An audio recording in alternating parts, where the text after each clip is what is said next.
All right. So in this example, we'll be looking at what is the difference in equal to or dot equals method, right?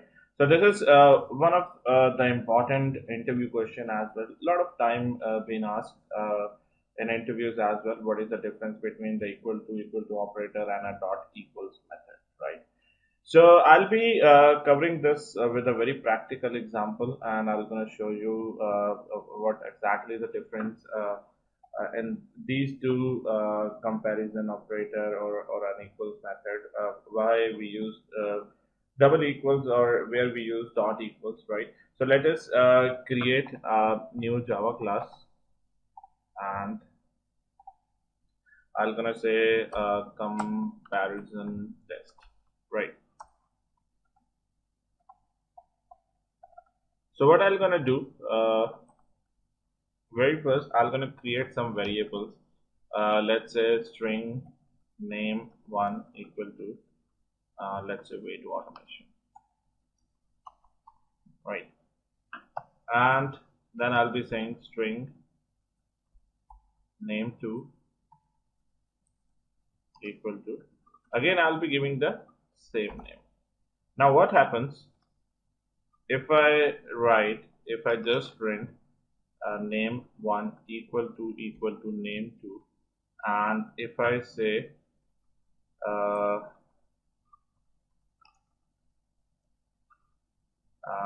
name one dot equals name two, right?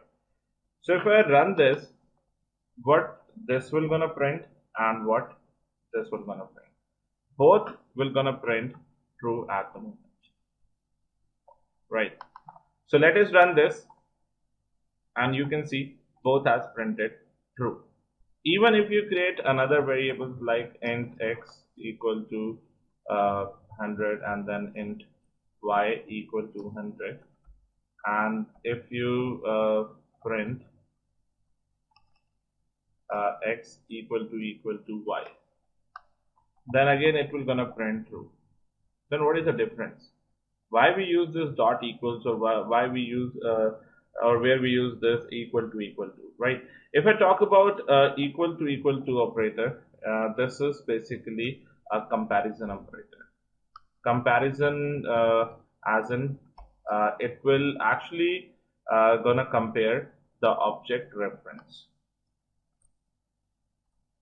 If the object references are same or not, if the object addresses are same or not. So this is generally comparison operator is used to validate whether the object reference is same and the addresses are same. And if you talk about dot equals, this will gonna validate whether the content is same or not, right? So over here we have just given the content, right? As in this name one holds this value, this name two holds this value, right? So these two variables holds the same value, and if we say name one equal to name two, it actually gonna print true itself, because we are doing a content verification over here. If the content in this variable is equal to the content in this variable or not, we are not validating whether the reference is same or not, whether the addresses of these two variables are same or not. As in, if I write this thing in this way, let's say I write string, let's say name one equal to string equal to new string. Just give me a moment. Name one equal to new string, let's say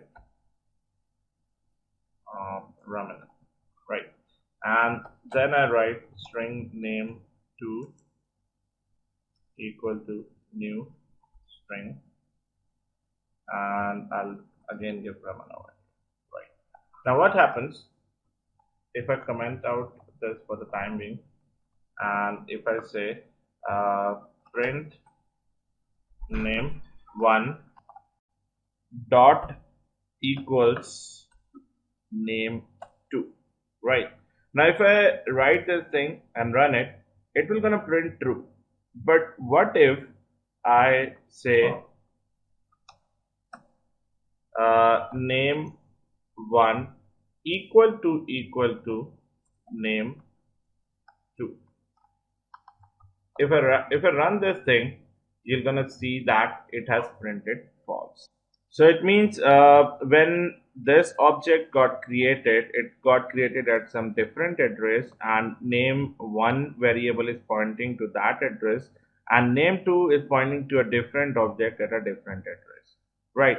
So if I gonna show you with some image, uh, like let me open this pane. So what happening? One object got created, right? And the reference name one is actually pointing to this object, right? And then there was another object created, and the reference name two is actually pointing to this object. Right. So the addresses of both the objects will be different.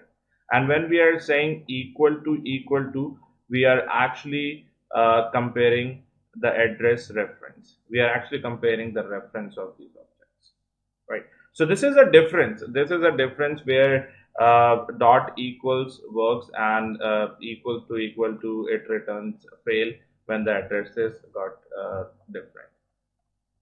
But what happens if same reference, if both the references are pointing to same object address, then it will gonna return true, right?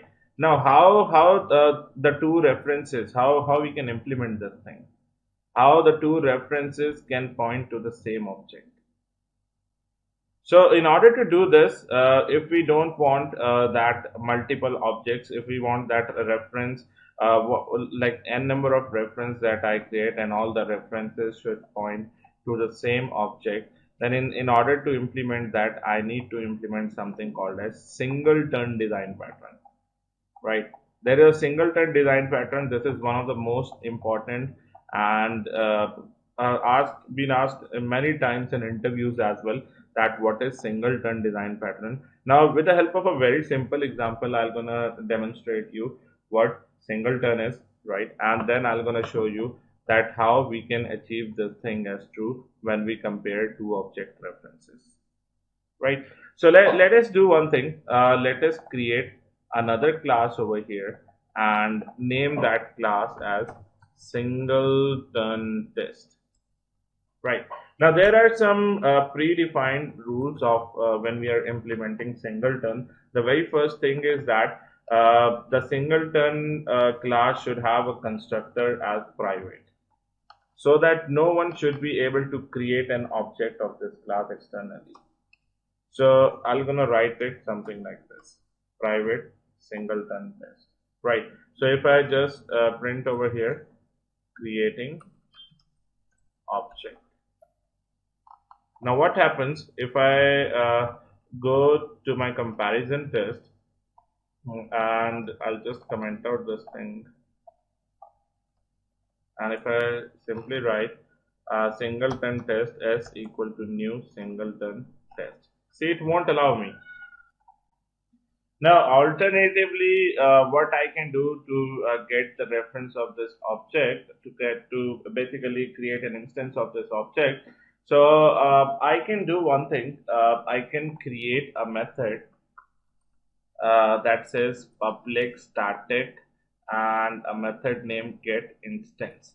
And through this instance, I can get the instance of I can create an object of singleton test class, right? So how I'm gonna do that? The return type of this will be a singleton test, right? And it should actually gonna return. What I'm gonna do? I'm gonna create a variable that again should be a private variable, private static, right? This should be singleton test. The return type will be singleton test, and I'll give it a name as instance equal to new. So this is how I gonna create an object of this class over here, right? And Using this reference, I can go over here, I can say return instance. That's it.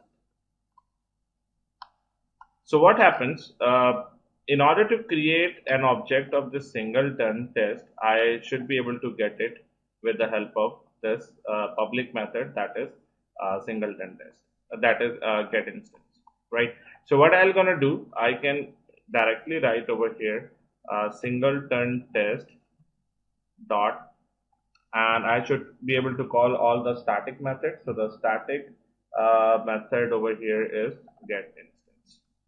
So I should be able to create an object of this class, right? So if I run this, you're gonna see it will gonna print creating an object. And if I create another reference over here like S1, let's say I name it S1 and this S2.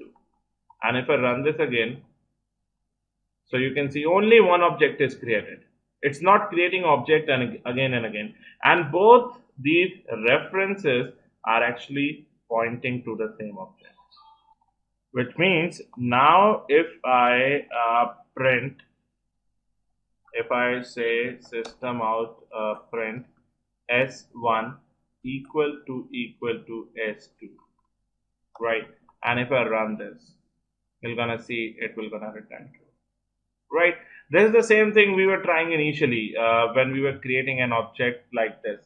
Now you can see if I just print S1 and S2, I'll print S1 and then I'll print S2. You're gonna see both of them will gonna hold the same address.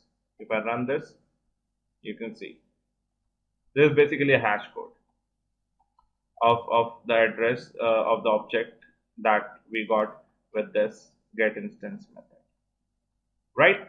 So this is how when we compare two reference variables from the same object, two different reference variables which are pointing to the same object, the equal to operator is actually helpful over there. It will actually gonna compare the reference, the addresses of two reference variables, right? Of same object or of different object, right? So we have just seen when the values, the content is same, then it will gonna print true, and the content is not same, then it will gonna print false. Whereas if there are two reference variable pointing to different objects, then their addresses will be different, right? And with a singleton, what we have achieved, we have created the object instance using this get instance method. So both variables, both reference variables are actually pointing to same object. There are two like there is only one object that got created, and both these reference variable are actually pointing to the same object address. So that is why when we say S1 equal to S2, it is actually validating the address of that object, right? The address that is stored inside these references, and both references are actually holding the same object. So I think now this should be pretty much clear that equal to is used for comparing the object references are same or not, if the addresses are same or not, right?